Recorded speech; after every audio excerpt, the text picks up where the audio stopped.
We've just come to this Ford Ghia, nice car, and all keys lost, so we just picked the lock and we're going to decode it and make keys for it. Okay, so there we have it, 2 keys, 2 folding flip keys, and you just press the button and it folds away like that.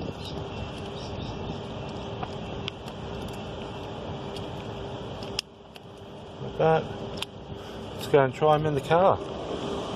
So there's the car. So lock,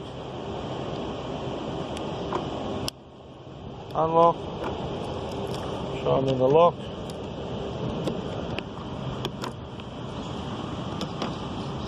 That's it, try the other one. Oh, unlock. One final test, and because this is a fair lane gear, the seat will actually move. The car's on, that float goes out.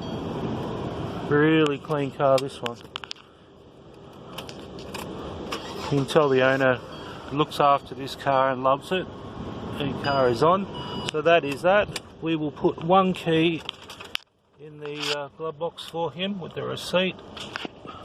Put that there, and that is job done. We'll lock this car up. Lock, done. Thanks for watching.